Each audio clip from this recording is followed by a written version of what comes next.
Good afternoon. In the morning, we had discussed the generation of perturbations during inflation. We focused on the scalar perturbations. We need to discuss the tensor perturbations. We'll do that very soon. And we derived the power spectra in power law inflation. We had arrived at the equation of motion governing the curvature perturbation, which is the scalar perturbation, and solved the equation in power law inflation and arrived at the power spectrum. We need to move on to slow roll inflation. And before I discuss slow roll inflation, I need to arrive at the equations of motion governing the tensor perturbations. So let me just quickly write that down and finish it off.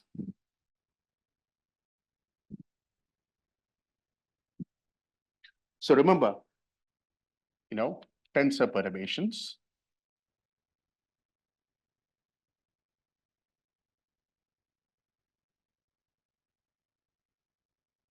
So what do we have? We have a metric, which is of this form, plus a squared t delta ij plus hij dxi dxj. And hij depends both on t and x. And remember, something like di hij are equal to 0, and or I can write it like this, and hii equal to 0. It's transverse and traceless. It's transverse because in Fourier, when you Fourier decompose hij, like you do the scalar perturbations, what will happen? It'll pick up the spatial dependence because of the homogeneity of the FLRW universe. It will be e power ik dot x. So therefore, when you operate di hij, what you will get is that essentially something like ki hij equal to 0. In other words, hij is the polarization of hij is in a direction perpendicular to the direction of propagation, much like what happens in the context of electromagnetic waves. So this is transverse and traceless conditions. So you need to calculate the delta gij, delta g mu nu. Okay. And you need to impose these conditions and arrive at the delta g mu. And what you obtain is as follows. You obtain the following. Just give me a minute. Right. You find that delta G0, 0, or delta DTT is 0. I should have written TT, doesn't matter. Okay. Delta G0I happens to be 0. This is true once you impose these conditions. And then delta Gij happens to be the following: minus half Hij double dot plus 3H Hij dot minus 1 over a square nabla square Hij. Okay. All right. And what do you have? You have no tensor sources. That's what we are assuming. There can be anisotropic stresses, as I have indicated, but we are interested in the case during inflation where we are assuming there are no sources which have a delta Tij, the non-diagonal components. Okay. And therefore, as a result, what do you have? Not just the non-diagonal components, even the Ij components. Okay. I mean, all components of Ij. There are no tensor sources present. Therefore, delta G mu nu is equal to 0. And therefore, what do you have? Hij, the equation of motion governing the tensor perturbations is this. Dot plus, minus 1 over a square nabla square Hij equal to 0. Okay. And you can convert this to, these are dots denote differentiation with respect to time, cosmic time. And you can write it in terms of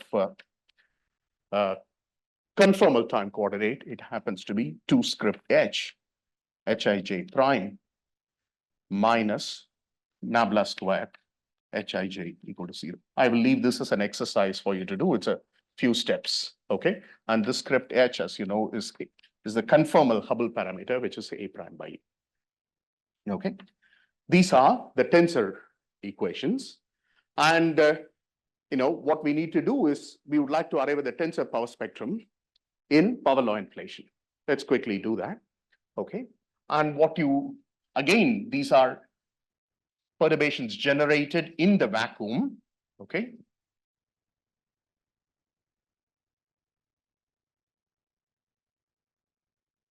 So, and you can quantize the tensor perturbations in much the same manner. For instance, you can write Hij as t comma x or eta comma x, right?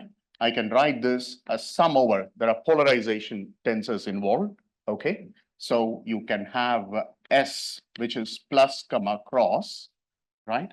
And then you will have integral d3k by 2 pi power 3 by 2, okay? And then you will have some bk, S denotes the polarization plus or cross, okay? And then you will have a H subscript k of eta, e power I k dot x. Now I missed a polarization tensor. Let me include that. So I will have some polarization tensor epsilon ijs of k, right? And then I will have bks, right? It has two indices, k and s. And then you have an hk of eta. This is no vector involved because in Fourier space, this will pick up k squared, much like the curvature perturbation did, okay? And then the complex conjugate. You can decompose in a case where epsilon, I will just write a star for completeness. You can write in cases where the polarization tensor is real, for instance, okay? And then you have bs dagger. And then I missed out a e power I k dot x. Okay, sorry. E power I k dot x. Okay. And then plus epsilon I j s k. And then a star. And then bk dagger. hk star of eta. And then e power minus I k dot x. Okay. And epsilon ij satisfies certain conditions, all right? For instance, ki, there are some conditions such as, if I recall correctly, it is ki clearly epsilon ij sk equal to 0. This is the transverse condition, okay? And so on. And you have the creation and annihilation operators which satisfy the commutation relations that you are already familiar with, much like in the case of the A and A dagger, AK and AK dagger. In the case of scalar perturbations, it is just there is one more index here, okay? And you can define the 2-point function as, as a correlation in Fourier space, and what you will obtain, okay? For want of time, I'll skip that details. You can take a look at the scalar power spectra that I defined as a a correlation function of the Fourier components of this, okay? Of two different Fourier components, you can define in the same fashion, and what you will obtain, okay, depending on normalization, etc., you will obtain this to be 4 times k cubed by 2 pi squared, okay, mod hk squared. Okay, this is like the spectrum that you will obtain. There are some MPL factors that will arise. I will talk about that in a matter of minutes, okay? And, there is a tensor power spectrum. You can define much in the same manner as the scalar power spectrum. Just that there are some indices that are present here. Okay, the final expression you arrive at is this. Power spectrum. Okay, and what you can do is that you can define this Mukhanov-Sasaki variable for the tensors. Okay, and you can imagine how that equation will be in Fourier space. It will be hk double prime plus 2 script hk prime plus k squared script hk equal to 0. Okay.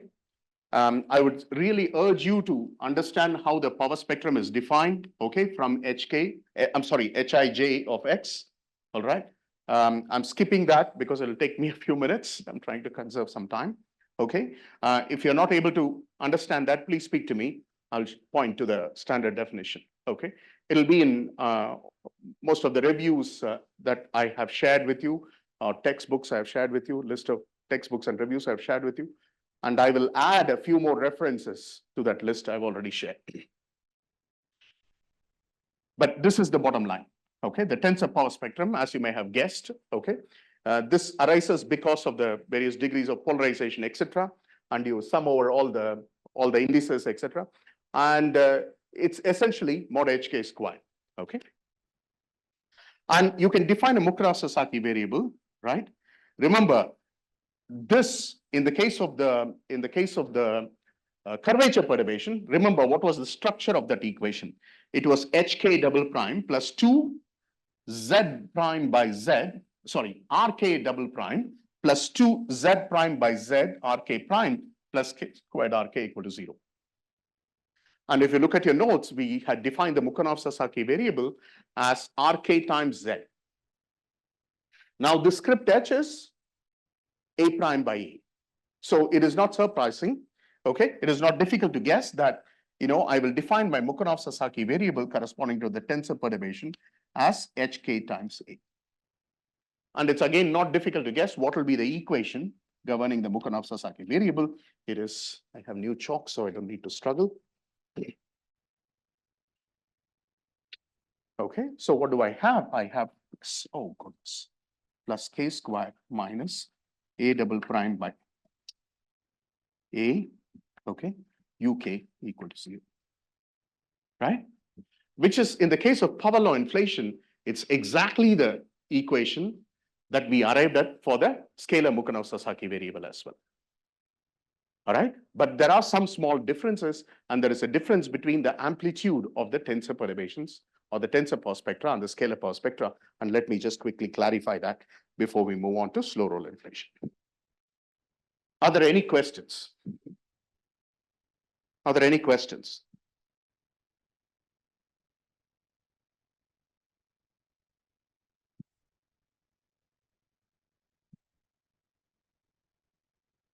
Are there any questions? Okay.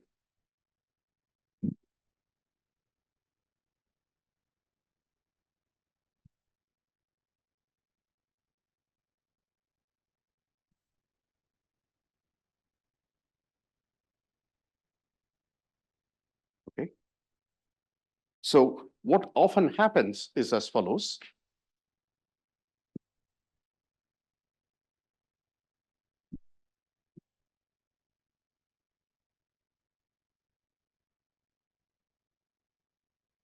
Remember, what do we do? In the case of Vk, the sub-Hubble initial condition was what? Vk was 1 over root 2k e power minus ik eta. These chalks are breaking very easily. Okay, all right.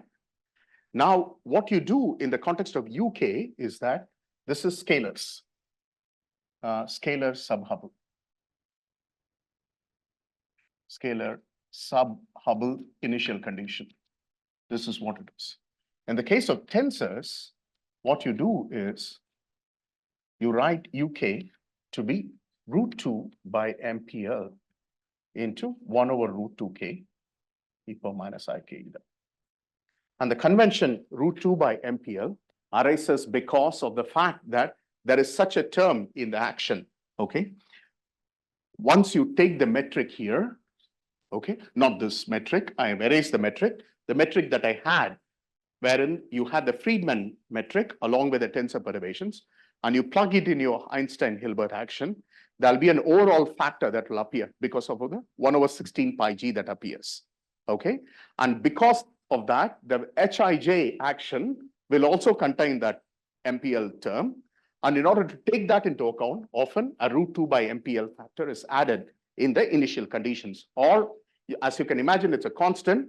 I could have defined Hk to be, okay, I could have easily defined Hk to be root 2 by MPL uk by a. Okay, and with this initial condition, as you can immediately guess, all right, the power spectrum will be of the same form in power law inflation, the tensor power spectrum. And the tensor power spectrum, PT of K, if you take this into account, it happens to be 8 by MPL square, right? Okay. So instead of this, I'm defining this. Okay. All right. KQ by 2 pi square. All right. Mod UK square by A square. This is what it is. All right. And what you can show, okay, you repeat the exercise and you can show the following, okay, and you can show that PT of K in power law inflation divided by PS of K is essentially 16 epsilon 1, okay, all right, where epsilon 1 happens to be 1 over Q in power law inflation. What was epsilon 1? It's not surprising, it's not difficult to guess.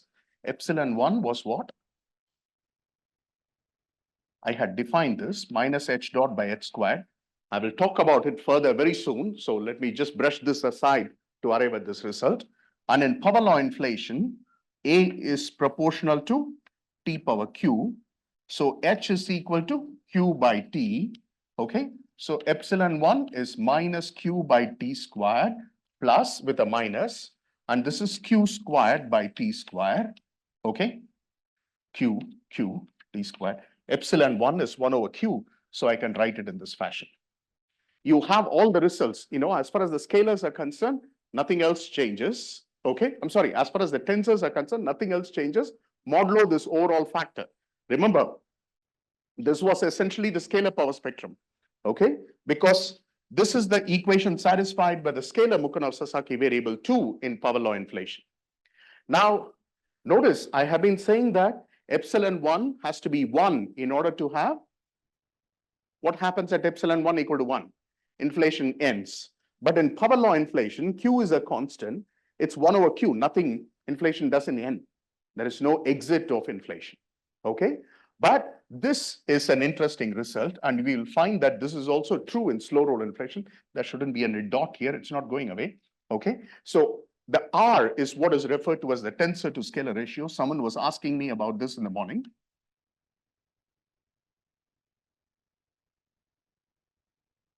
Okay, right? We already arrived at the spectral index in power law inflation, right? In the morning, it was K power 2 beta plus 2, right? And you can relate beta to Q, okay? And, this is often known as the tensor to scalar ratio. It is 16 times epsilon 1, okay? And in my overview talk, I talked about constraints on the tensor to scalar ratio, okay? This is one of the first indications as to how cosmological data can constrain the physics of the early universe. You recall what was the constraint on the tensor to scalar ratio?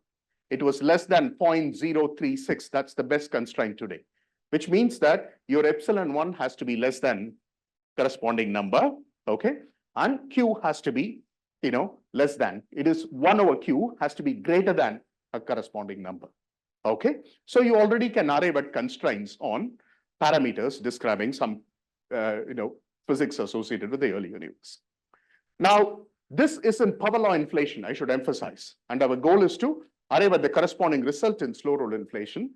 We will see that even in slow roll inflation, the R will always given by 16 epsilon 1.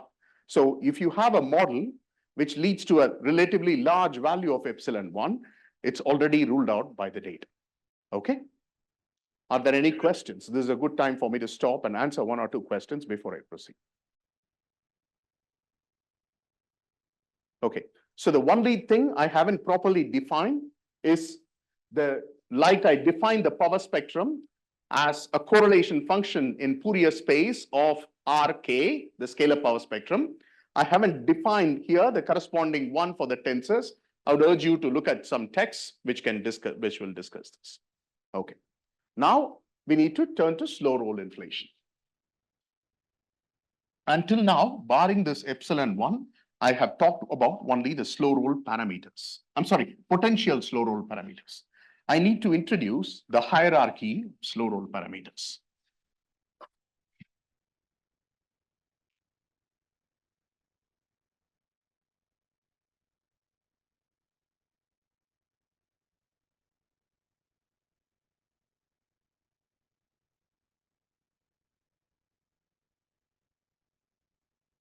Okay. So we had defined, if I recall, epsilon v, which was MPL squared by 2, V phi by V whole squared. And then you had eta V, which is MPL squared V phi by V, if I recall right. Right? And it allows us to determine where in a potential inflation will occur. So there is a better hierarchy of slow roll parameters which is defined.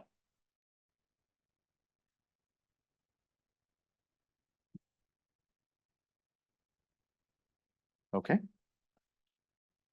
So you define epsilon 1 equal to minus h dot by h squared. I've been repeatedly saying that epsilon 1 less than 1 corresponds to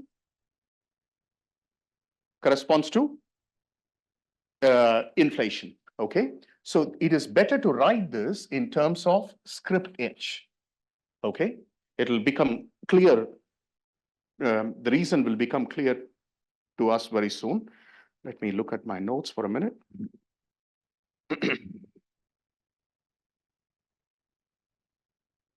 Right.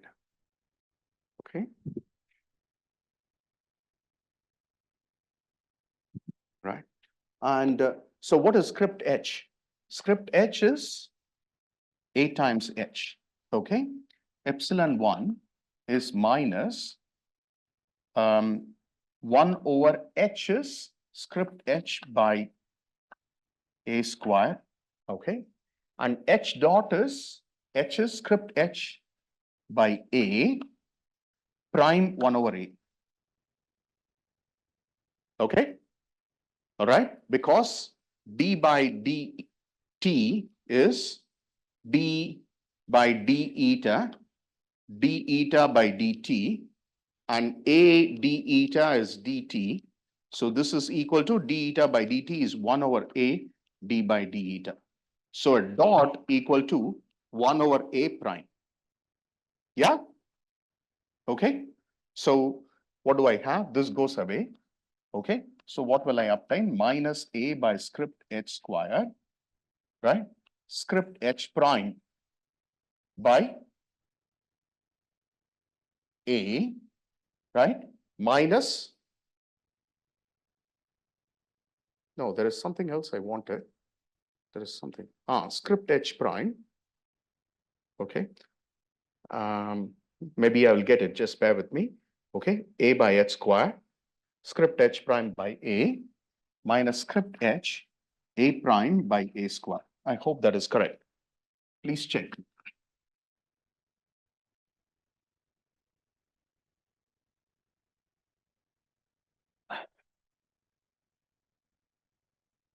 Okay. All right. So what do I have? Epsilon 1 equal to a goes away, 1 over h squared, right? And a prime by a is script h squared. Okay. Is that correct? It is minus 1 by script h squared, correct? Into h prime minus script h squared. Okay, this is minus 1 h prime by h squared plus 1. So 1 is that correct? 1 minus epsilon 1 is equal to script h prime by h squared, right? But what is script h prime? This is 1 over, okay, I will write script h squared, okay?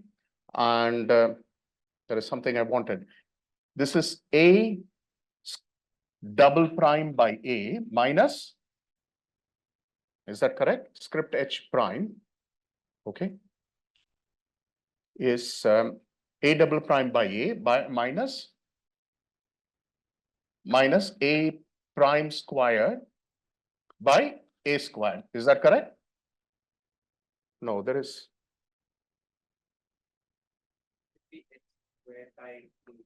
Sorry? Okay, just a minute.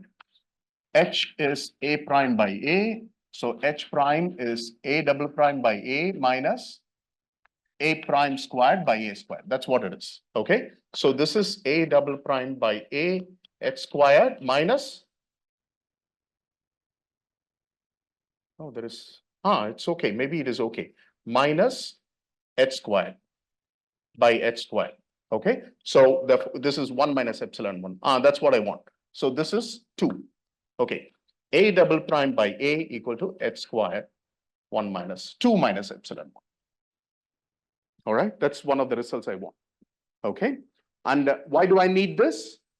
Because in the tensor equation, right, there was a double prime by A.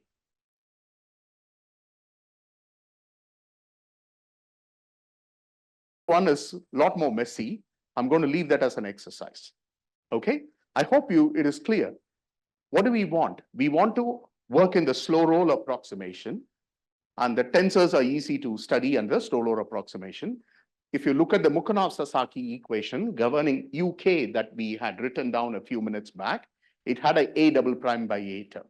Okay. Now A double prime by A can be written in this form. And epsilon 1 is equal to 0 corresponds to phi dot equal to 0. That is d sitter. Okay. In the d sitter limit, this is what it is. We will obtain an expression for H squared in a matter of minutes. Just bear with me. So I had promised to introduce a hierarchy of slow roll parameters, but I will come to that. Okay. But remember, epsilon 1 equal to minus H dot by H squared, which is equal to is minus 1 over H squared. What is this? A double dot by A, right? H is A dot by A. So when I take the dot, it is A double dot by A minus A dot squared by A squared, right? Which is H squared. Okay. So epsilon 1 equal to minus 1 over H squared, A double dot by A. What is this?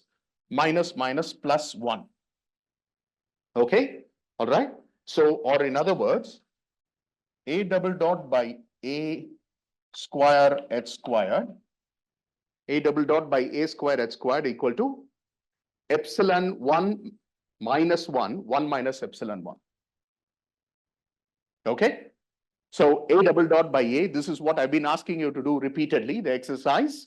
Okay. Namely, have I got this? Is there a problem? Oh, A double dot by A, correct. Okay. A double dot by A. Correct. Okay. So this becomes A double dot by A H squared. Is that correct? Okay. So that didn't affect my arguments. So if you want A double dot to be greater than 0, the first slow roll parameter should be less than 1. And when it is equal to 1, A double dot vanishes. And when it is greater than 1, inflation ends. Okay. All right. So that's the value of the first slow roll parameter. So I have discussed the first slow roll parameters. I presume you have learned how to go from conformal time derivative to cosmic time derivative and vice versa. Okay, so I can erase this part of the board. Please note this down. I will need this. Okay, maybe I will write that down here.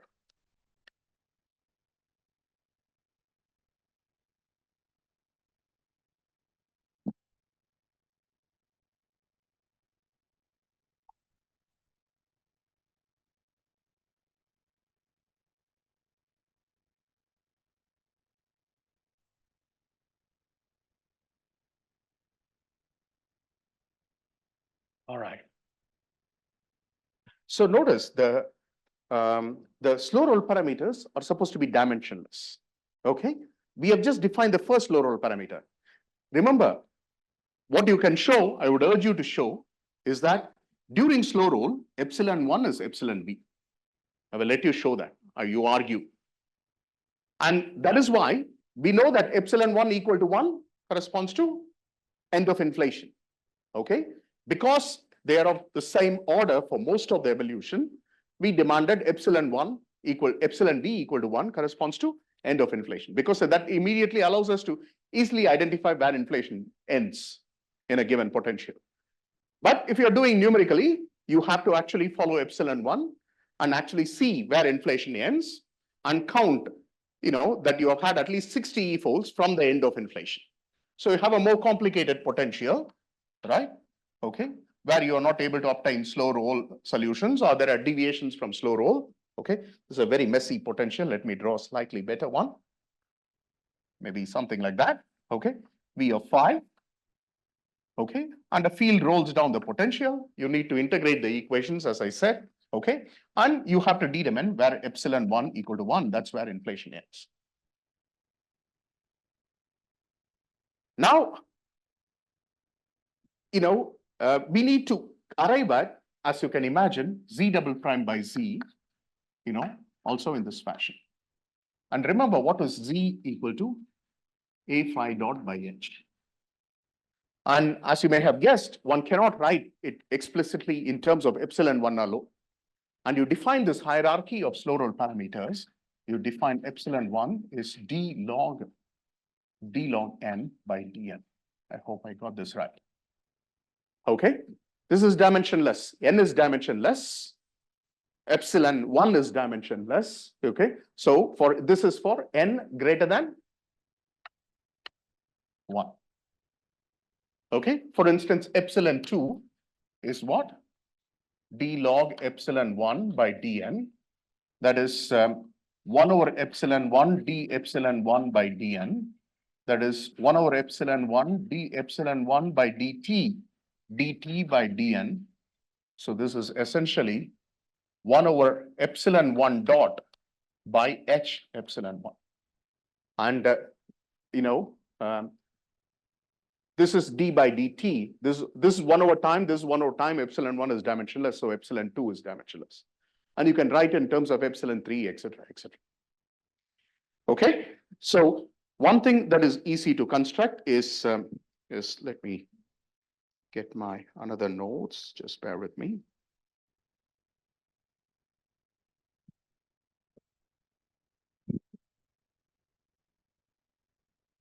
Right. So what you can do is that, z that you had, right, is a phi dot by h, right? What was epsilon 1, which is phi dot squared by 2h squared MPL squared. Okay, right? So there is a phi dot by h, which is phi dot by h is equal to root 2 epsilon 1 MPL. Therefore, this is essentially root 2 epsilon 1 MPL into A. What is the dimension of Z? M. Epsilon 1 is dimensionless, A is dimensionless. This is what it is. Okay. So for instance, if you want to calculate what is Z prime, okay, what is this? It is root 2 epsilon 1 MPL A prime, right? I need the space, plus 1 over root 2, root epsilon 1 is 2 root epsilon 1 prime MPL into A. Okay. I'm just going to illustrate how to calculate Z prime by Z and leave Z double prime by Z to you. Okay, I have erased this. I will note this down. So what do we have? Mukhanov-Sasaki equations, right? That's what we are trying to arrive at. We had plus k squared minus Z double prime by Z. Vk equal to 0 for the scale of scalars. For the case of tensors, you had uk double prime plus k squared minus a double prime by a, uk equal to 0. And we have just arrived at the fact that a double prime by a is script h squared 1 minus epsilon. Right. And what do I have for Z prime by Z? Root 2 epsilon 1 MPL A prime by root 2 epsilon 1 MPL A plus, what do I have? Root 2 by 2 root epsilon 1 prime MPL into A divided by root 2 epsilon 1 MPL into A A goes away, MPL goes away, root 2 goes away. All right, this all go away. So let me express this.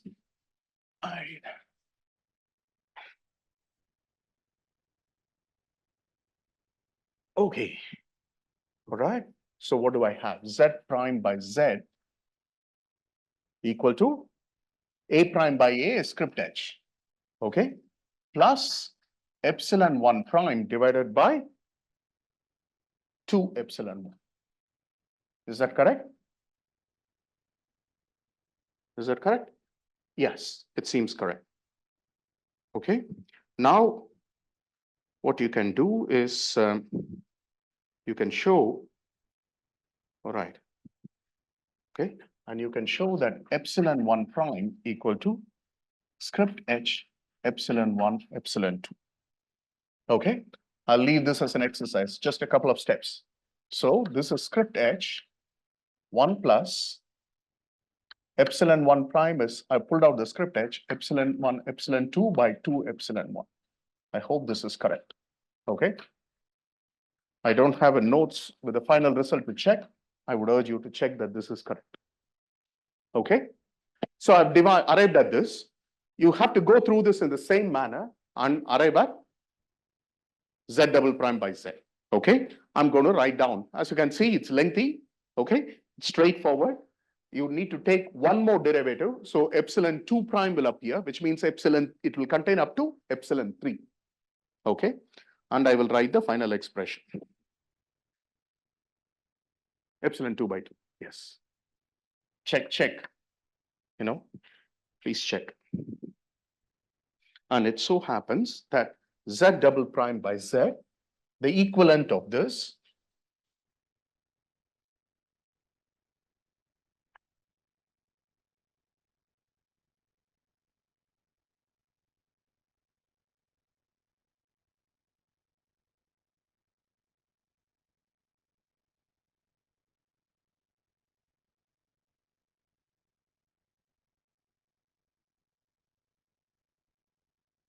that's an exact expression.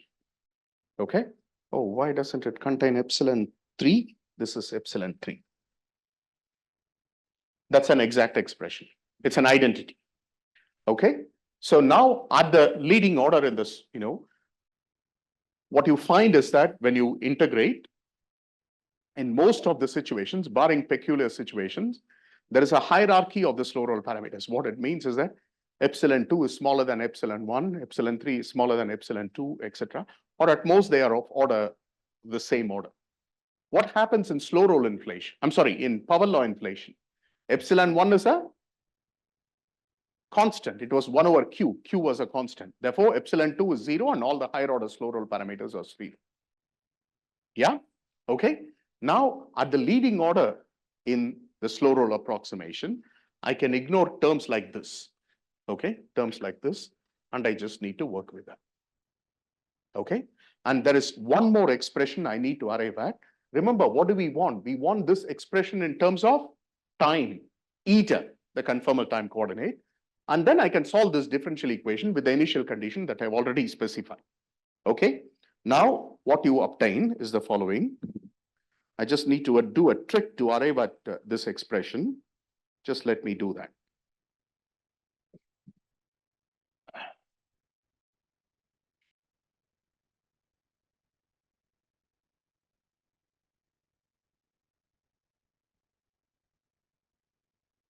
Right.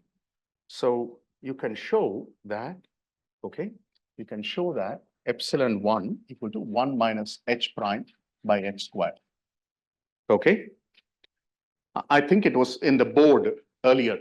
All right. I would urge you to look at it. Okay. Therefore, I can write this in the following fashion. I can write 1 minus epsilon 1 as h prime by h squared. Okay.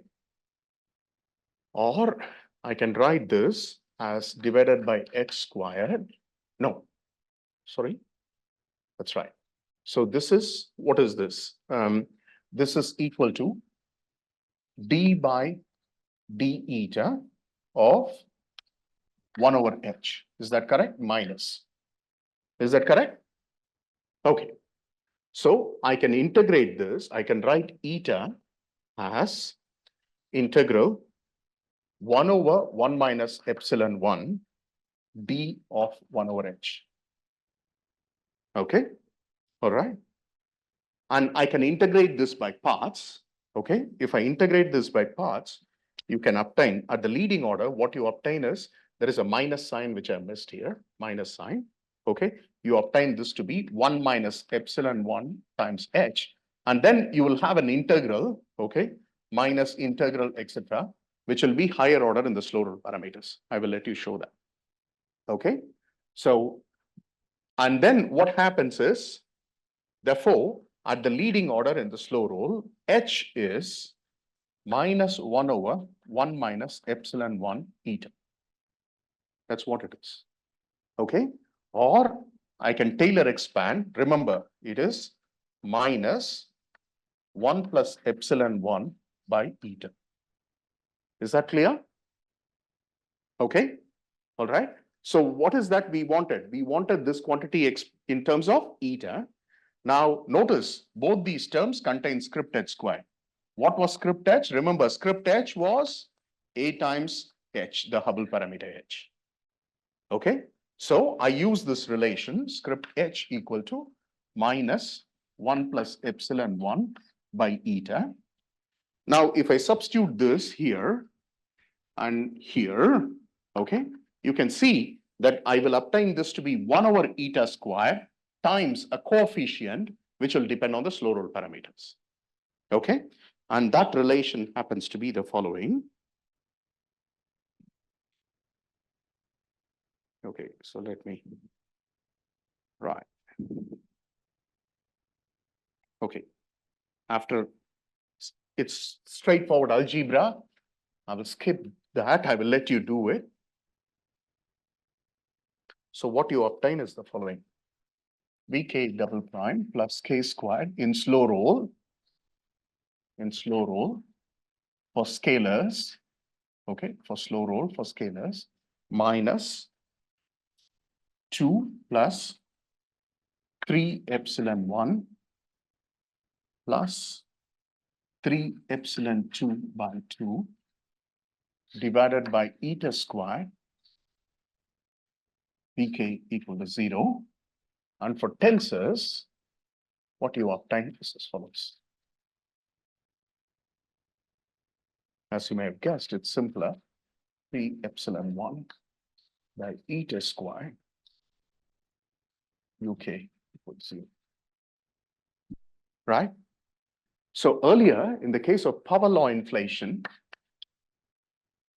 I had obtained this relation both for the scalars and tensors to be beta into beta plus 1. Okay? All right? And therefore, I can compare this. I can solve for beta at the leading order in slow roll. Okay? I know the index. It was 2 times beta plus 2 in the case of both scalars and tensors. I hope it's clear. In power law inflation, this was beta plus 1, and the power spectra, both scalars and tensors, was proportional to k power 2 beta plus 2. Is that clear? Okay, so I can compare the beta there and read off the indices. Amplitude is a little more involved. I'll come to you in a minute, Raga. Okay, amplitude is a little more involved, but otherwise, this is all the exercise you need to do. Yes, Raga?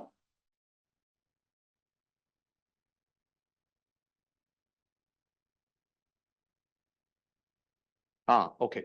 Okay, it's, yeah, just let me check. It's in some other notes. I believe you're right, and I will correct it. Yes, check, please. Exercise. Check this. Okay. All right. That's all there is to it. Now, what we are going to do is as follows. Okay.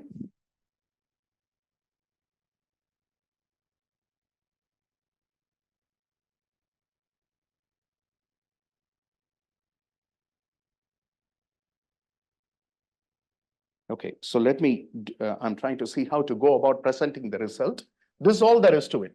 So I'm going to erase all this, and our job is to determine the amplitude and the indices.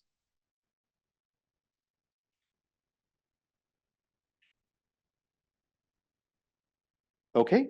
In power law, inflation, if I do the exercise that I had mentioned, you will obtain something like this. PS of K. Actually, I need to say something. I'm trying to find some shortcuts to arrive at the result.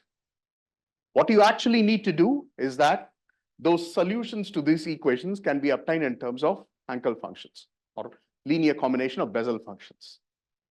Okay. You will have two solutions and you need to take the K eta. Evidently, right? When K eta is large, it corresponds to the sub-Hubble regime.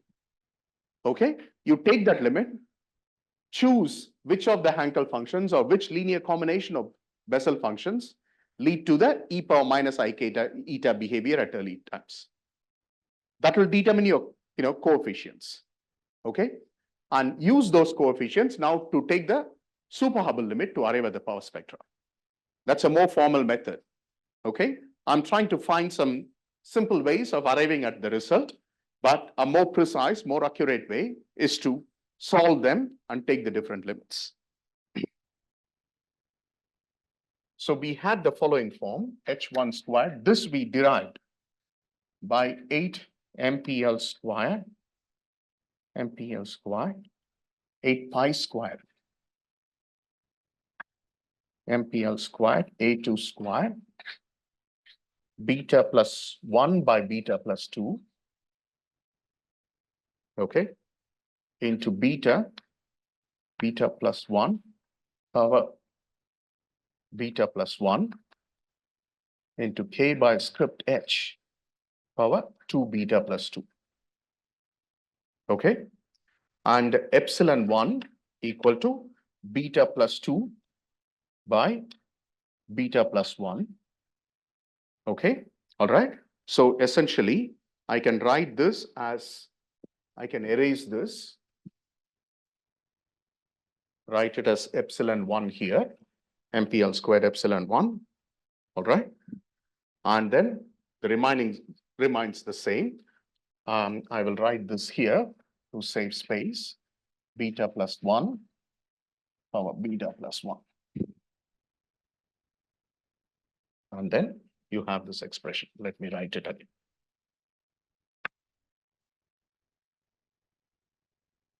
2 times beta plus 2. That's what it is. Script H1. Okay. Remember, the H1 appeared in the power law inflation form of A of eta that we had. Right? Now, what do we need to do? In slow roll inflation, okay, this script H and epsilon 1 are not a constant. They're changing with time. But remember, these are, we try to match at Hubble exit. So all you need to do is that you need to evaluate these quantities at Hubble exit. That's all you need to do. Okay. And what one finds is the following. Script H is AH, right? Is beta plus 1 by eta. I'm sorry. Is beta plus 1 by eta. Remember, A of eta was of the following form. I think it is A2. Okay. Right? The script 1 by A2 squared. I will all absorb all of them. Okay. A2 times minus H script H1 eta power beta plus 1. That was my form of A of eta, remember. Okay. All right. So this is what it is. And this is AH. Okay. And therefore, what you can find is that, you can determine what happens at Hubble exit. Okay. H star. Okay. That is, if you want K equal to AH, this condition, okay, it happens to be the following. Okay. Right. So you can, okay, you can determine H to be script H by A, and that happens to be beta plus 1 divided by A2 minus H beta plus 1 into eta power beta plus 2. All right. Script H by A, this is what it is. I've just obtained from this. Okay. And therefore, what you can do is that you can calculate at Hubble exit H star, I'm just going, it's a messy expression. Let me just write this down. Okay. K power beta plus 2 divided by A2 minus script H1 beta plus 1 into minus beta plus 1 into beta plus 2 by 2.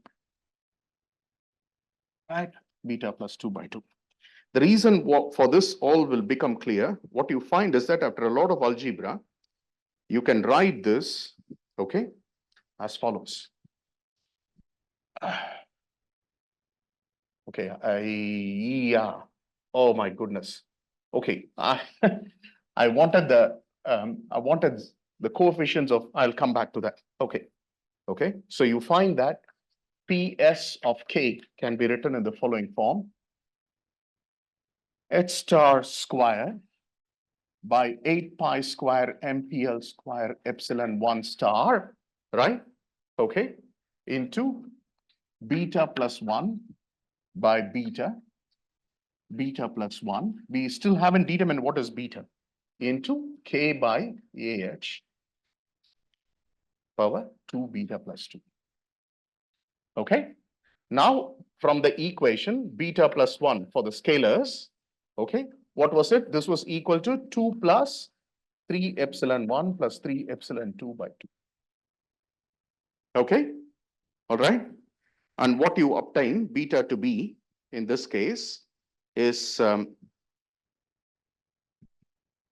me just check, beta to be minus half, there are two roots, plus or minus 3 by 2, okay, plus epsilon 1 plus epsilon 2 by 2. Okay, so what I'm trying to say is that there is this quantity. This is a quantity which is a constant, okay, which we can write, okay, and then this is the amplitude and this is the spectral index, okay. Remember, the power spectrum is written some AS K by K star power NS minus 1, okay, and we are trying to determine what is NS minus 1, okay. So this is beta, and NS minus 1 is what? 2 beta plus 4, right? That's what this is, 2 beta plus 4. And therefore, I will let you determine NS is equal to 1 minus epsilon 1, 2 epsilon 1, okay, minus epsilon 2. You have to just work this out from here. You need to take the, okay, all right. You know, there are approximations I've made, okay? I've expanded. There'll be a square root when I take the, this is a quadratic equation. Okay, there will be square roots involved, etc., and so on, and you can arrive at this. Okay, so there is an amplitude, okay, which we have arrived at, and we have arrived at the scalar spectral index. And I would like to write this in terms of the potential slow roll parameters, epsilon v and eta v. Okay, and what you can show is that this is, again, I will leave this as an exercise. I don't have time to do this. This happens to be 1 minus 6 epsilon v plus 2 eta v. Okay. Yeah, I'm trying to see which one I have taken. All right. We consider the minus root. Okay. I don't recall offhand why I consider the minus root, but that's what leads to the correct result. Okay. Please note, I mean, I'm trying to use some tricks to arrive at the correct result. Okay. What you need to do is, again, to emphasize, you need to solve this in terms of Hankel functions to obtain the exact solutions, take the asymptotic forms, and arrive at a form which is of this type. Okay, all right. And you can repeat the same thing for the case of tensors. Okay, and the first thing is that,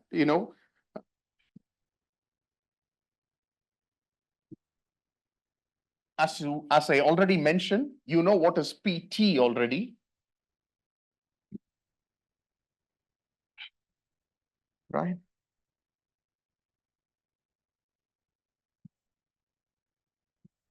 So PT of K happens to be essentially 16 times epsilon 1, okay?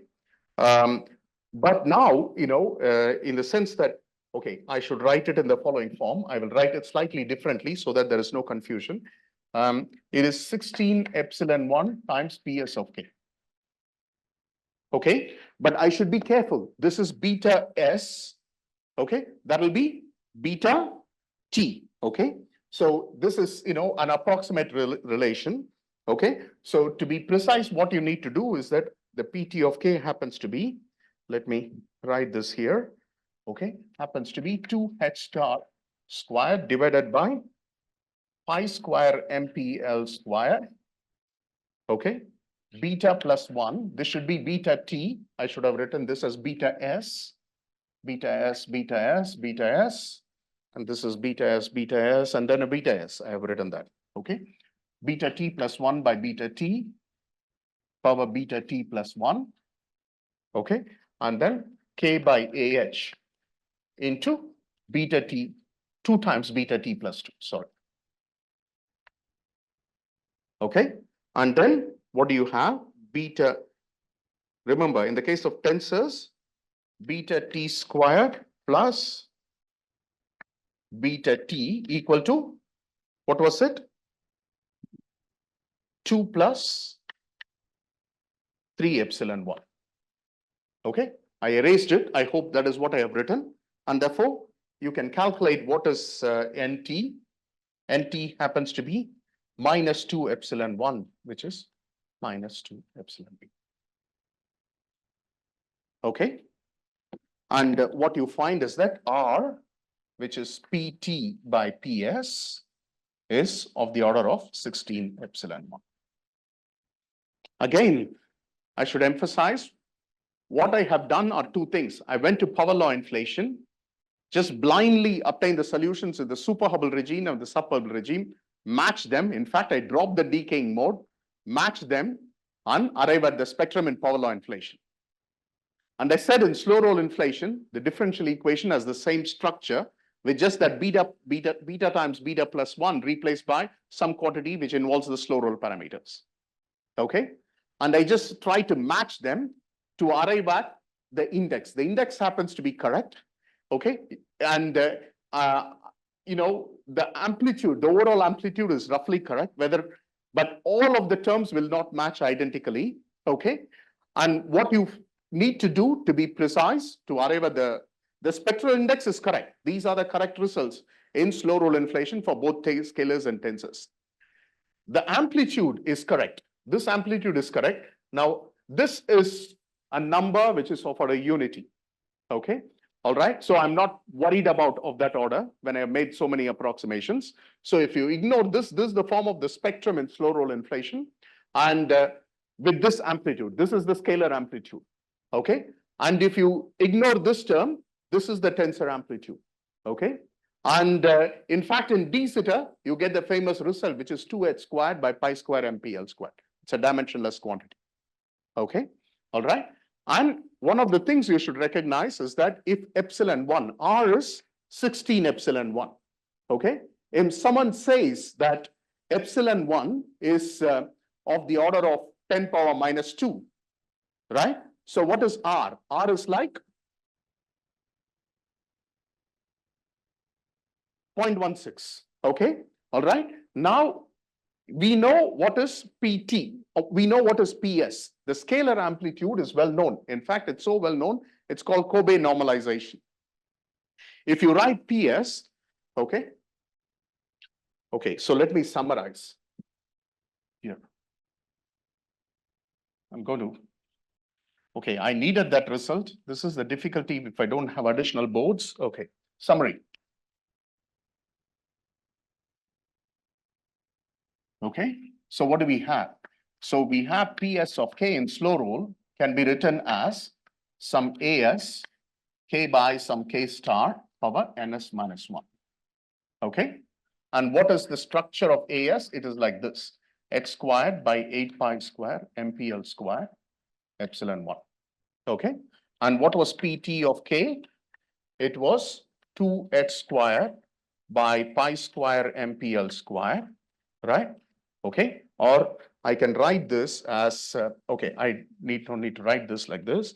I can write this as RAS roughly, okay, times K by K star power NT minus 1. What was NS? I have that expression. It is 1 minus 2 epsilon 1 minus epsilon 2. It is 1 minus 6 epsilon V plus 2 eta V. And NT is 1 minus 2 epsilon 1, just 1 minus 2 epsilon. Okay? We know this number fairly well. We know this number fairly well. And also R, which is P by PS, happens to be 16 epsilon. Okay? And have I made a mistake? Sorry? Please say that again. Oh, no, just NT. Yes, sorry, thank you. Okay, and this is the scalar amplitude AS, and this is Kobe normalization is something like 2. I don't recall, 2.31 into 10 power minus 9 or something like that. We know its amplitude essentially from the CMB angular power spectrum. We know the amplitude so well, okay? We know its overall amplitude. And I've already said how there are constraints on R. R has to be less than, if you want to be broad, 10 power minus 2. Okay, yes. Have I made an error? Yes. It's just minus 2 epsilon 1. Correct. Thank you. Correct. Okay. So let's understand a few points from these results. Firstly, epsilon 1, epsilon 2 are very small. I have indicated that. Okay. You can, in large field models, it's clear in simple cases. I will let you convince yourself in other cases that we have discussed. I've just indicated 2-3 models. Okay. We will see how it falls on the NSR plane. Maybe I will not be able to do that today. I will do that on Thursday. Okay. But it is clear that the spectrum is in slow roll inflation is nearly scale invariant. Okay. And the other thing is that if R is 10 power minus 2, what it essentially implies is that if you take this also into account, H by MPL is less than, notice, PT, this is something you have to understand. The scalar amplitude contains epsilon 1. It's model dependent. Okay. If you want to understand at what scale inflation occurs, that is, at what H does inflation occur, okay? The scalar amplitude, which I know well, depends on epsilon 1. We don't know the value of epsilon 1. We will know the amplitude correctly, okay, if we can determine PT, because PT, I have not written here. Remember, the amplitude here, which I have written like this, was 2H star squared by pi square MPL square. And there is no epsilon 1 here. So if I see, that is why the detection of the imprints of these primary gravitational waves, these are often referred to as primary gravitational waves because they are generated from the quantum vacuum. Okay. And the detection is often, referred to as the holy grail in cosmology, because if you know what is the amplitude of the tensor to scalar ratio, okay, then you immediately know epsilon 1, or equivalently, you know what is the scale at which inflation occurs. But in the absence of a detection and only an upper bound on the tensor to scalar ratio, what you essentially know is what is the maximum value of H by MPL, and 10 power minus 2 times 10 power minus 9 square root of that, okay? Is that correct? Square root of that, because it is H by MPL whole squared, tells you H by MPL has to be less than about 10 power minus 5 or so, or H is less than 10 power minus 5 MPL. That's the upper limit on the scale of inflation. When I mean scale, the Hubble scale associated with it, okay? And what we would like to know is, given some constraints on R, and given we know very well that NS has to be close to 0.96, just like we have a good measurement of the the scalar amplitude, we have a good measurement of the scalar spectral index. Various things, the CMB observations rather, suggest that NS has to be rather close to 0.96. Okay, and now with that constraint, you can ask whether the various inflationary models that you have considered do indeed lead to these values that are suggested by the CMB and other cosmological data. And we will discuss that at the start of the next lecture before we go on to discuss reheating. I'll stop here for now. and I'll be glad to answer a couple of questions.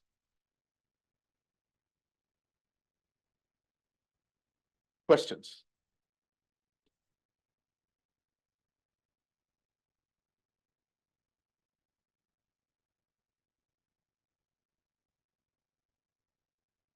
Are there any questions online, Raga?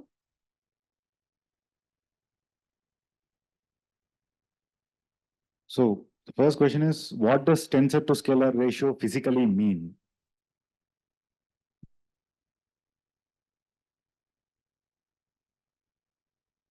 I'm just going to say it in words, what I have written here. It's the amount of power in the tensor perturbations as compared to the scalar perturbations. How much of tensors are generated when compared to the scalar power. Okay, we know the amplitude of the scalar power, primordial scalar power. Okay, this is roughly corresponds to delta t by t of 10 power minus 5. Okay, and square that, it's 10 power minus 10. Very loosely, that's the number we have for the primordial scalar perturbation, amplitude of the primordial scalar perturbations. But we don't know what should be the amplitude of the tensor perturbations. Okay, one hopes that it is sufficiently high. If R is extremely small, smaller than 10 power minus 5 or so, it is not clear we will be able to detect it. Okay, well, there are possibilities. Okay, whether there is a direct way of detection is, whether it is possible, it's still not clear. Okay, you need to go to lensing, clean up lensing, and try to see what is the level of tensors. Okay, but again, there was a slide, if you recall, I had shown in my first lecture, where I discussed the prospects of detecting it with light burn. Okay, if the order of 10 power minus 3 or so, okay, maybe slightly lower than that, some forthcoming mission such as light burn will be able to detect that. And there is a follow-up question, but I believe you have partially answered it already. With the decrease in the value of R, most of the inflationary models are ruled out. In future, if the value of R further decreases, we will be left out with no model of inflation. How can we address this? That is not true. Theorists are smart enough to construct inflationary model. We can tweak the Sriramkumar model. Okay, if you look at the Sriramkumar model, I mentioned how there is only one parameter, namely the scale V naught. Okay, you can introduce a parameter there. There is a whole squared. You can change that index, and you can ensure that your NS is 1, but the tensor to scalar ratio vertically goes down. Okay, I will leave this as an exercise for you to do after I finish discussing the results or the NS and R for the Sriramkumar model, and you can extend it for these so-called, I think, alpha attractor models of inflation. And there are adequate number of models which will keep pushing, tensor to scalar ratio down, to be consistent with whatever constraints you are able. The problem is that once it goes beyond a certain value, it is not clear that we can see the direct imprints of the primary gravitational waves. And therefore, it becomes a lot more messy to clean up. I mentioned at the initial overview talk, that gravitational lensing also introduces the B modes. Okay, and you need to remove that. Since you know the amplitude of the scalar perturbations, you need to remove that and see beneath that whether there is a primary gravitational wave present. Okay, that's a more complicated process. It'll be nice if you are able to see the imprints of the primary gravitational waves on large enough scales or low multipoles, and we have a direct measurement of the tensor to scalar ratio. A basic question: when there is no source for tensor perturbation, why is it worth to consider it? Well, tensor perturbations are generated even in the absence of sources, much like electromagnetic waves are, present even in the absence of sources. And this is from the vacuum. I mean, it is automatically produced. You cannot, tensor perturbations are produced from the vacuum, and that's why they are referred to as primary. They are not only primordial, they are often referred to as the primary gravitational waves. We'll talk about secondary gravitational waves later. Gravitational waves produced by other sources. Another question: as to the vector perturbation, you mentioned it you mentioned it decays exponentially. Could you briefly give the equation and explain it? Maybe a reference will do. Correct. I didn't say it decays exponentially. I said it decays, I believe. Okay. Now I will just briefly write down those equations before I move to reheating.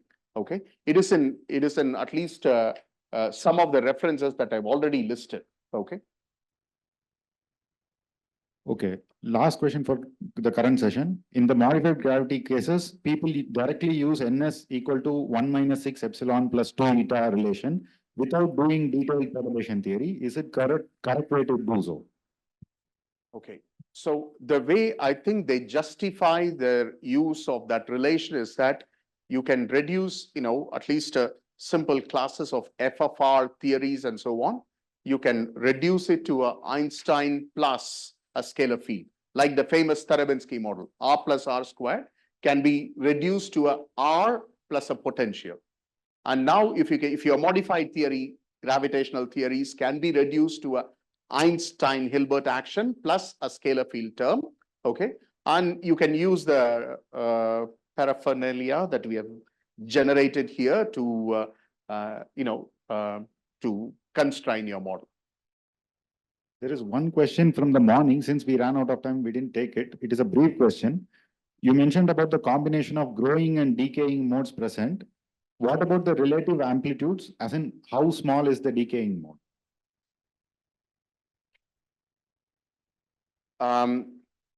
So what I would urge you to do is that take the, okay. At late times, it's, it is, I'm not able to quantify, it decays very rapidly during inflation. If you look at the other mode, it decays extremely rapidly, exponentially, I believe. Okay. The